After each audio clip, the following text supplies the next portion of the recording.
है, 2 मंदिर लंबा 2 मंदिर चौड़ा, ऐसा उसके 4 दरवाजे हैं। उस श्यामा जी का मंदिर है, वहाँ राज श्यामा जी शयन लीला करते हैं और फिर 5:15 बजे उठ करके 6 बजे फिर आ जाते हैं तीसरी भौम में।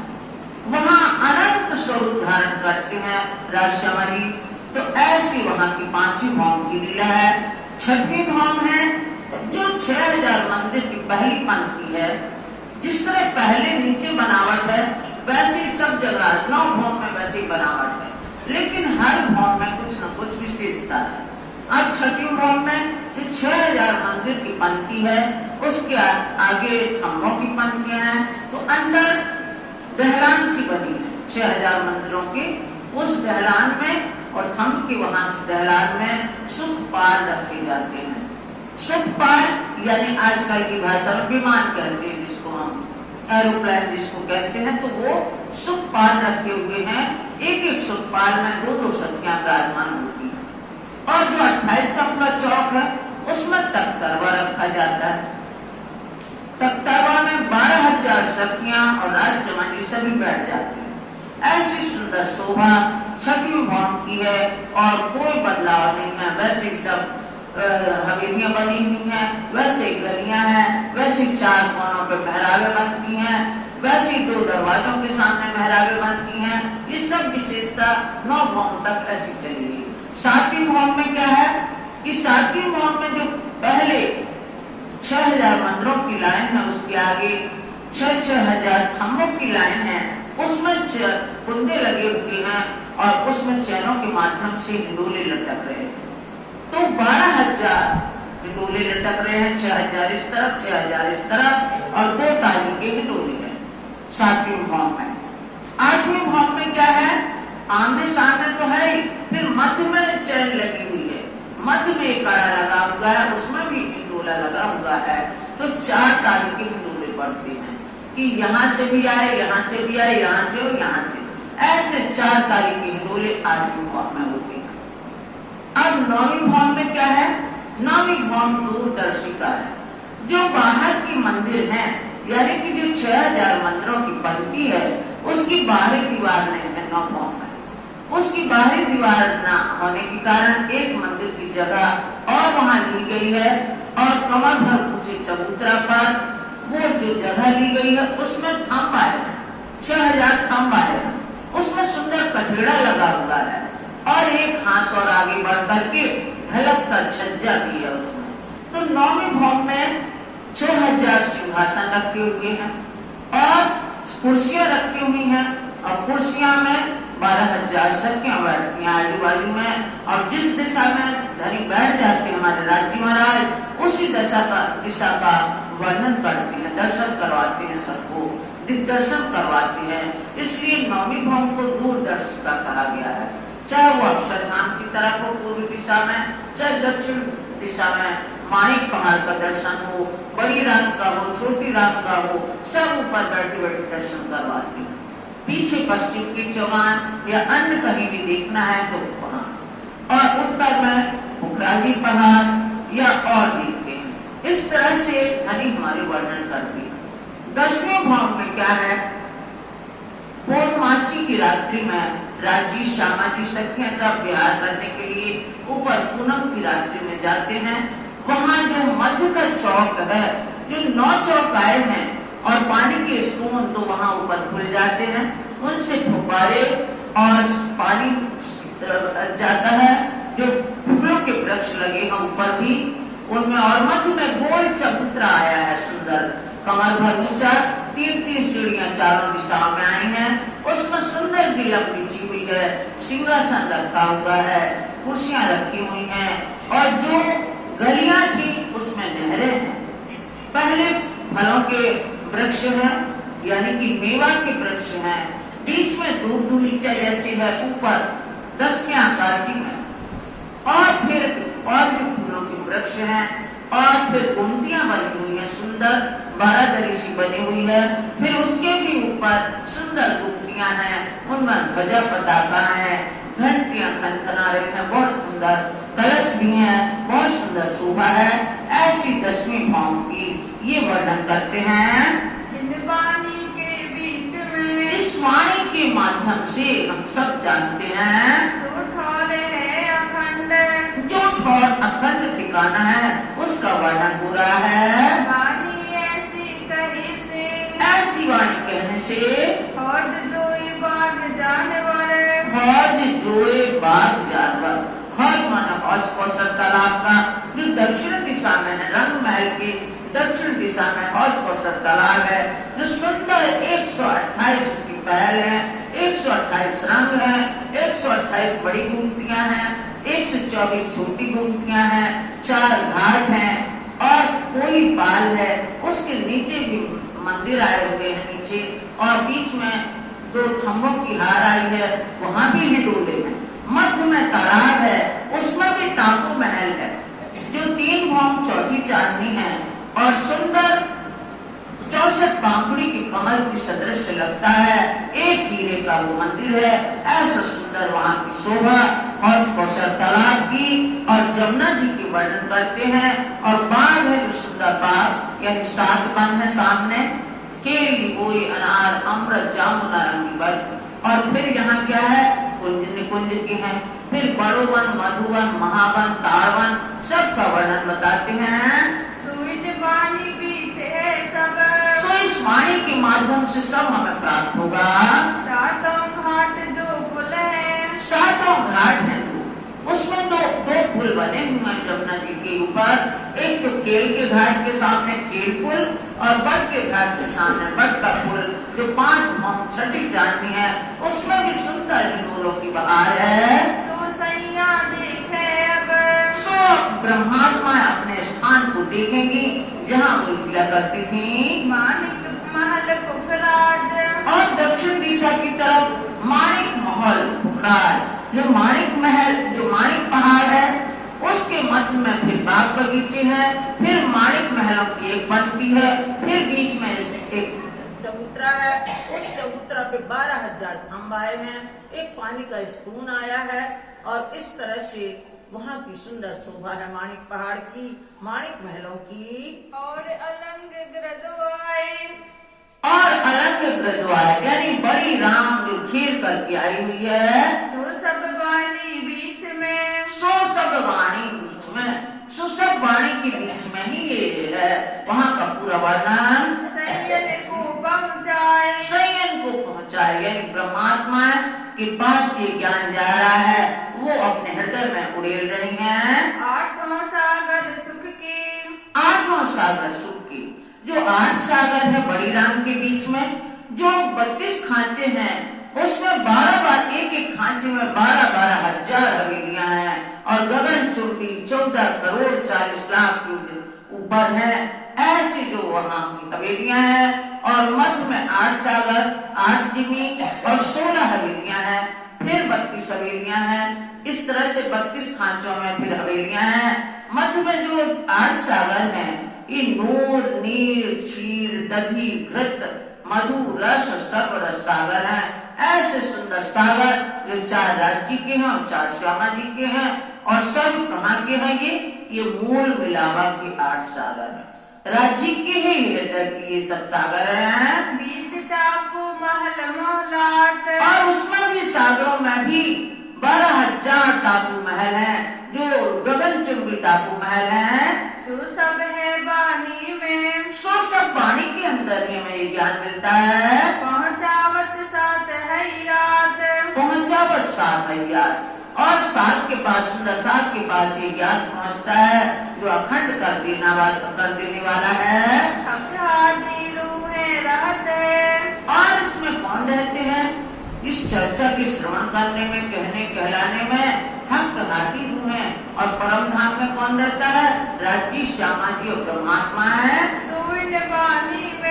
सो वाणी से ही हमें पता लगता है प्रतिदिन आनंद विहार होता है बंगला जी में। वाणी में वो स्वाद आता है, आनंद आता है। औलिया लिल्ला कामिल जो कुरान में कहा गया है कि ये परमात्मा के दोस्त हैं, जो ये ब्रह्मात्मा है हमारे धनी के दोस्त हैं, जिनको कुरान की भाषा में औलिया लिल्ला कहा गया है। कामिल माने योग्य हैं। इस तरह से ये योग्यता योग्यता रखती हैं। दोस्त कहे खुदाए, इनको परमात्मा के दोस्त कहा है, खुदा का दोस्त कहा है। सोइन बानी बीच में, तो वाणी के बीच में है ये सब बातें। रही हमेशा इब्तिदाए, हमेशा प्रारंभ से जो वहाँ की रहने वाली हैं। और सिफत कहाँ लो कहो। अब स्वामी लालदास जी फरमाते हैं कि और हम इतनी महिमा कहाँ तक कहें, अनंत महिमा है, अपरंपार महिमा है वहाँ की। पातशाही परवरदिगार, पातशाही परवरदिगार जो हमारे धाम के धनी हैं, उनकी पातशाही, उनकी सत्ता, उनके साम्राज्य का तो कोई परंपार नहीं है। ऐसी अपरंपार जो है सोइन बानी बीच में, तो इस वाणी के माध्यम से हमें पता लगता है। सब सैया जानन हार, अब सब ब्रह्मात्मा जान गए कि हमारे धनी की पातशाही कैसी है, हमारा धनी का इश्क कैसा है, सब समझ गए वाणी के माध्यम से। इन बानी की बरकतें, इस वाणी के प्रताप से सब दफी होत बलाए, सब दफे खुद बला, जितनी भी विघ्न बाधाएं आती हैं हमारी, सब ये निर्मूल हो जाती हैं, सब नष्ट हो जाती हैं। तो दफे होत बला, जितनी अला बला होती हैं सब दूर हो जाती हैं यदि हम सच्चे मन से नाम का पाठ करें, वाणी का पाठ करें, तो सब बला दूर हो जाती हैं। सदा शैतान गापत, हमेशा शैतान दूर से कामता रहता है। जहाँ वाणी वचन होता है कोई भी बला नहीं आ पाती, मिनी बैठ ना सके ताए, वो अंदर प्रवेश नहीं कर सकता। जहाँ ये ब्रह्मवाणी होती हो, ये जिक्र जुबान सो, ये जिक्र जुबान सो, ये जिक्र जो जुबान से हम कर रहे हैं वहाँ की ब्रह्म धाम की, अपने परम धाम की, करत है सब मोमिन, ये ब्रह्मात्माएं भी अपने धनी की जिक्र करती हैं, परम धाम की जिक्र करती हैं। श्री राज पौड़ी सुनत है, और श्री राज पौड़ी सुनाते हैं। अभी साथ में आपने बहर में सुना, रस सागर में रस उड़ेल रहे हैं और वो बराबर चल रहा है। सब चर्चा की अच्छा कर रहे हैं परिक्रमा में बैठ करके। जयंती काका की कोठरी के सामने आप सभी गए हैं पन्ना जी में, वहाँ देखा होगा उस परिक्रमा में सब बैठे हुए हैं। तो ये सब सुन रहे हैं, हमारे श्री जी साहब पौड़े पौड़े सुन रहे हैं इस वाणी को। नींद न आवे नैनन, नैनों में नींद नहीं आ रही उनकी, उनको आनंद आ रहा है। ब्रह्मात्मा की पहचान हो रही है कि यही और ये लीला है, यही परमात्मा के दोस्त हैं। कछु आंख मिली के ना मिली, कुछ झपकी आई या न आई तो फिर सुनत है कान, फिर सतर्क होकर वाणी सुनने लग जाते हैं। कोई आगे पीछे हरफ कहे, और सुनते हैं कि कोई आगे पीछे चौपाई या हरफ ये शब्द तो नहीं बोल गए, तो बीच में चेताते हैं। कहे वो बिना को सुभान, फिर सुभान हमारे धनी श्री जी साहब सबको चेताते हैं कि भाई तुम आगे पीछे बोल गए शब्द, ये आगे पीछे क्यों कहा, और टोकते में बीच में ये आगे पीछे कैसे हो गया, क्यों गए हरफ भूल, तुम लोग क्यों इसको शब्द को भूल गए। चुप रहे अरज करे, और सब मौन हो जाते हैं सुंदर साथ और विनती कहते हैं कि हमसे चूक हो गई। कहे हमें ना आया सूल, हमें ना आया स्कूल, हमें याद नहीं आया वो शब्द।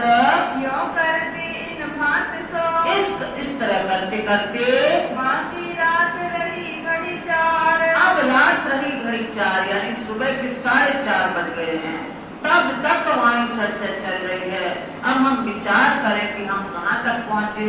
हम तो रात को 9 बजे अपने अपने घरों के दरवाजे बंद किए और सो गए, और वो देखो कि रात्रि भर जल रहे हैं, और कोई 1-2 दिन की बात नहीं, 11 वर्ष बराबर ये ब्रह्म लीला चली। वहाँ आया समय विरत का, अब विरत का समय आ गया क्योंकि शाम के 4:30 बजे ही ये संसार का खेल देखने हम आए संसार में, तो 4:30 प्रातः काल की भी बज गई है। तो विरत यानी परम नाम को पूरे घेर के सुनाया जाता है, उसको कहते हैं व्रत, यानी गोलाई से उसको सुनाया जाता है। तो वो व्रत कहने का समय आ गया।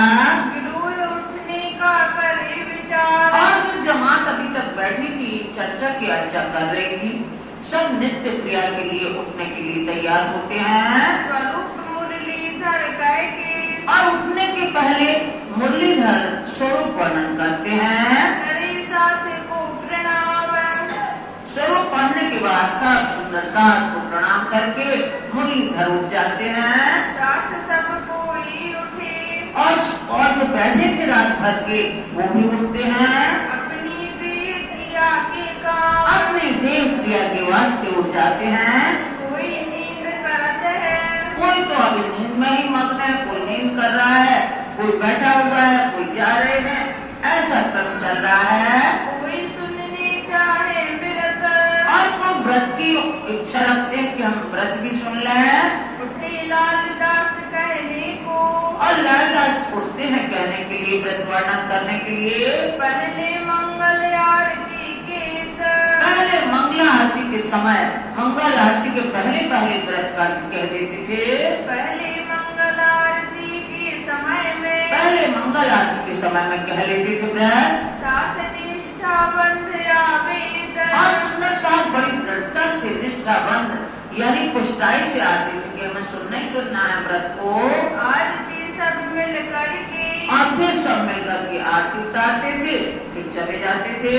फिर बैठे के सुने व्रत और फिर व्रत सुनते थे। जब पहले आरती के पहले होता था, फिर मंगला आरती के बाद होने लगा, फिर बैठ के व्रत सुनते हैं। सोवते सुन व्रत को और सोते सुन व्रत को, जो लेटे हुए हैं वो भी जब व्रत को सुनते हैं तो बैठ जाते हैं बैठे आए के और आके बैठ जाते हैं जहाँ व्रत वर्णन चल रहा है। सावचेत सब दिल दे सब सावचेत होकर सजा होकर के सब ध्यान से सुनते हैं। कोई बैठे जागृत जागृत होके बैठ जाते हैं कि भाई व्रत वर्णन होने लगा, हम लोग भी सुन लें। इत पहले हंस के घर में पहले हंसा के घर में, हंसा भाई के घर में ये अंकुर उठा कि अब हमको व्रत करना चाहिए, व्रत वर्णन करना चाहिए, सब चितवनी करवाएं। तो ऐसे हंसा भाई के घर से ये शुभारंभ हुआ।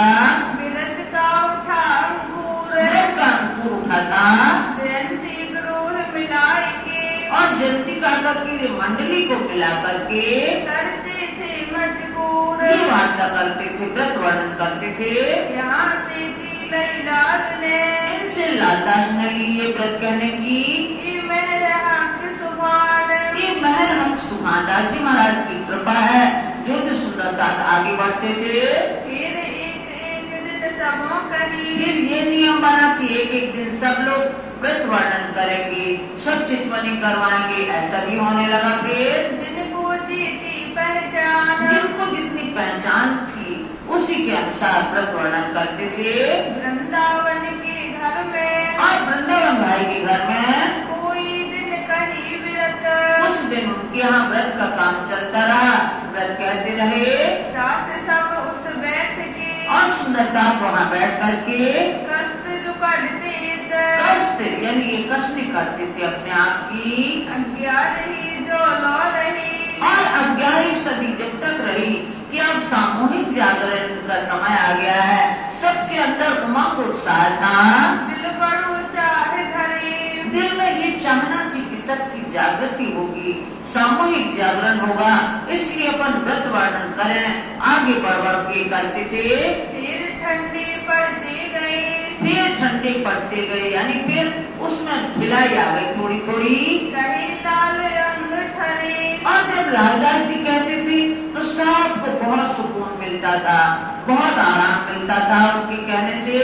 लाले दई मकरंद को और लालदास जी ने मकरंद दास जी को ये सेवा दी कि तुम व्रत वर्णन करोगे। फिर लई लाल खान फिर लाल खान ने ले ली ये सेवा। ये 3 फिरते कहे ये 3 फिरते बारी बारी से कहते थे लोग। श्री राज सुनत है कान और सिर जी पौड़े पौड़े अपने गानों से सुनते हैं व्रत वर्णन, बहुत खुशहाल होते हैं बड़े प्रसन्न होते हैं सिद्धि साहब। सुन धाम विरत जात और परम धाम की जब व्रत सुनते हैं तो बहुत प्रसन्न होते हैं।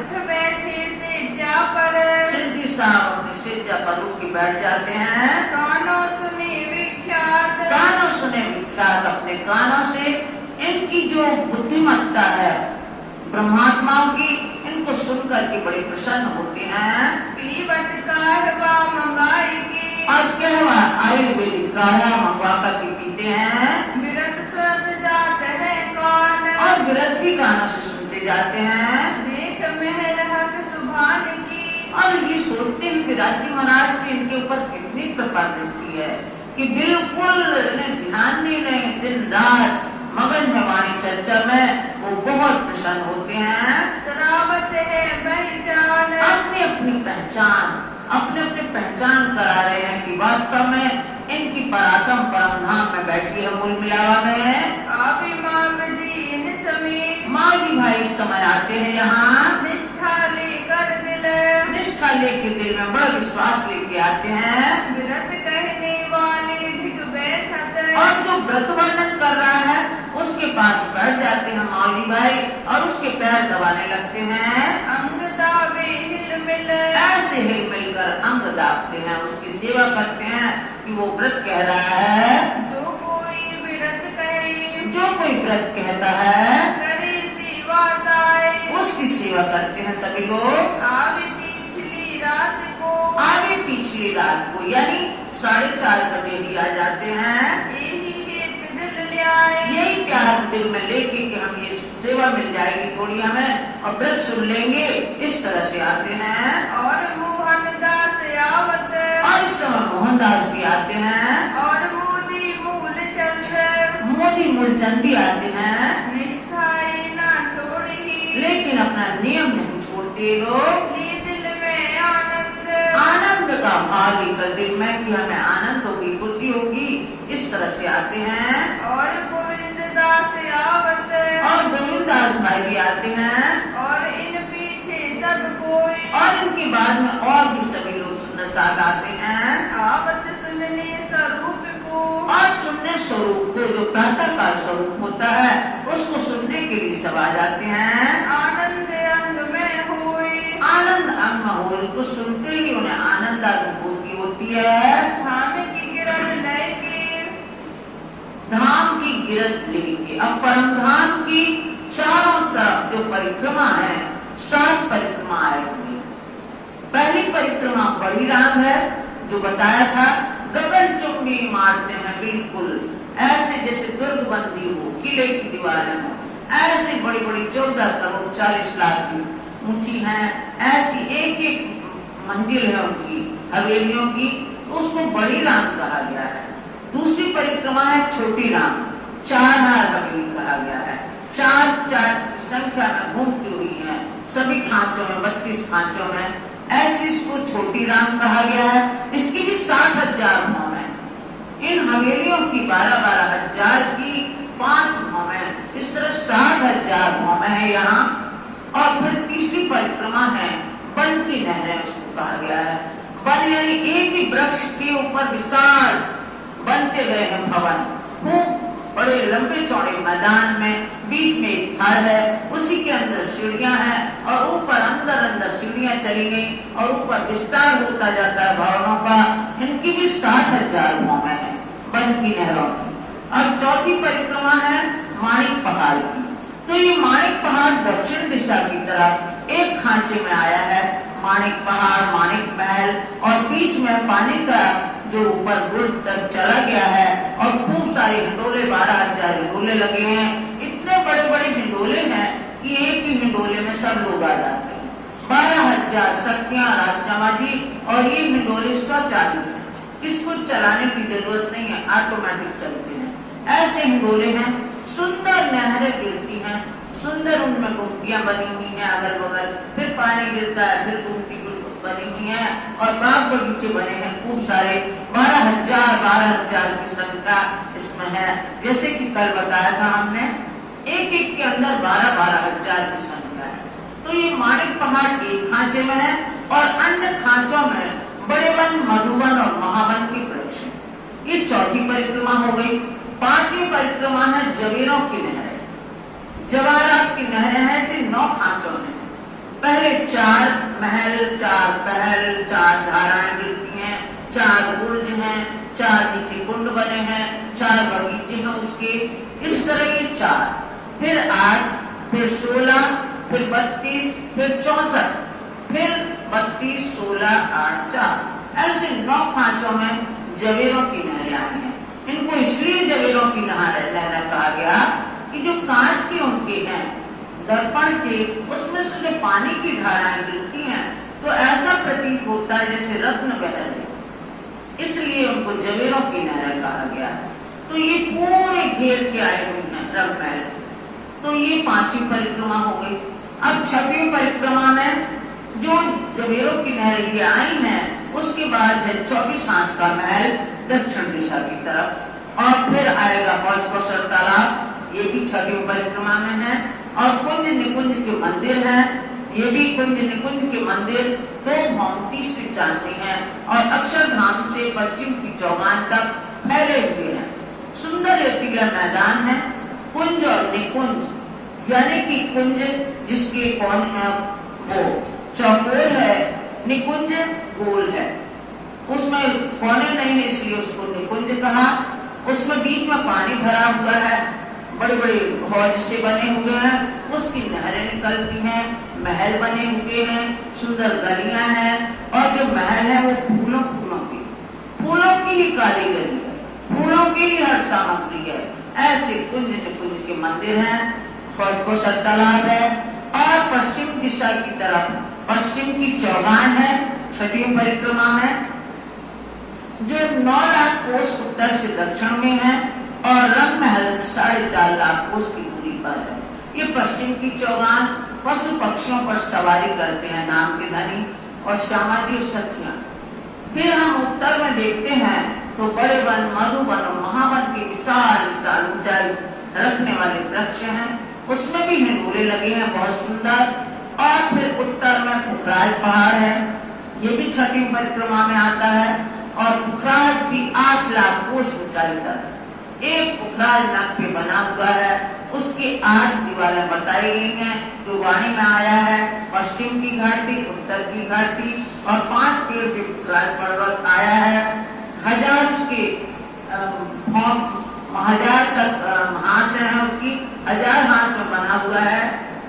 और फिर है बंगले हैं, और बंगला के नीचे से ही अदबीज का कुंड, ढको चबूतरा और मूल कुंड से जमुना जी निकलती है यहाँ से, और जमुना जी फिर मरोड़ खा के दक्षिण की तरफ बहती हैं, फिर दक्षिण से मरोड़ खा करके पश्चिम में हौज कौशल तालाब में मिल जाती हैं। ये छठवीं परिक्रमा पूरी होती है। 7वीं परिक्रमा में है पूर्व दिशा की तरफ है, रंग महल के सामने 7 वन है, केली, बोई, अनार, अमृत, जामुन, नारंगी, बट और 7 ही घाट है, और 2 पुलाए हैं जमुना जी पे, केल का पुल और बट का पुल, ये तो सामने हो गया। फिर हम दक्षिण दिशा की तरफ देखते हैं तो बट पीपल की चौकी, यानी 50 हांस में 1500 मंदिर लंबा और 500 मंदिर चौड़ा बट पीपल की चौकी है, यानी बीच में चौकियां बनी हुई हैं, बीच में पानी की कुंड है, नहरें चल रही हैं, चबूतरे बने हैं, सुंदर वृक्षाए हैं, 75 वृक्षाए हैं एक भौम में, और फिर 130 हिंडोले आए हैं और 5 भौम छठी चांदनी है। तो इस तरह से 4 भौम 5वीं चांदनी, तो फिर उनमें 520 हिंडोले होते हैं और नहरें हैं। ऐसे सुंदर सब में हिंडोले लगे हैं, ऐसी सुंदर शोभा, एक बट का, एक पीपल का, एक बट का, एक पीपल का, इसलिए इसको बट पीपल की चौकी कहते हैं। और रंग महल के चारों कोनों में 16 हांसी चहबच्चे भी हैं। फिर हम पश्चिम दिशा की तरफ देखते हैं तो फूलबाग, नूरबाग, नीचे नूरबाग, ऊपर फूलबाग, अन्नबंद, दूलीचा, ये आया हुआ है। 1500 मंदिर लंबा और 500 मंदिर चौड़ा, इस तरह से और बगीचे आए हैं। फिर हम देखते हैं उत्तर की तरफ तो लाल चबूतरा आया है 1200 मंदिर में, और लाल चबूतरा में 40 हांसों में जो लाल चबूतरा आया है, हर हांस में अलग अलग गिलम बिछी हुई है, 40 रंगों की गिलम बिछी हुई है, 40 सिंहासन, कुर्सियां रखी हुई हैं, सामने कटघड़ा लगा हुआ है, उसमें सीढ़ियां बनी हुई हैं नीचे उतरने के लिए, सामने अखाड़े बने हैं पशु पक्षियों की, बड़े रंग के वृक्ष हैं, 41 की 41 सारे हैं, 1600 अखाड़े हैं पशु पक्षियों के, और वहां से अपना कर्तव्य दिखाते हैं पशु पक्षी। जिस तरफ बैठते हैं राजी महाराज, वहीं सामने के अखाड़े के पशु पक्षी अपना कर्तव्य दिखाते हैं और धनी को प्रसन्न करते हैं। ये लाल चबूतरा हो गया। बगल में जो 10 हांस बचे हैं जिसमें 300 मंदिर हैं, वहाँ क्या है, वहाँ ताड़वन के वृक्ष हैं और ताड़वन की एक बगीचा में खड़ो करी का 6 बच्चा है। ऐसे ताड़ के ऐसे ऐसे वृक्ष हैं कि इतने लंबे वृक्ष हैं कि 10 रंग महल तक एक माह और बाकी जो बीच में है उनकी एक एक माह 10 माह तक गए। ऐसे सुंदर वर्णन करते हैं पूरे 7 परिक्रमा का, ये करते हैं वर्णन। फिर अंदर पे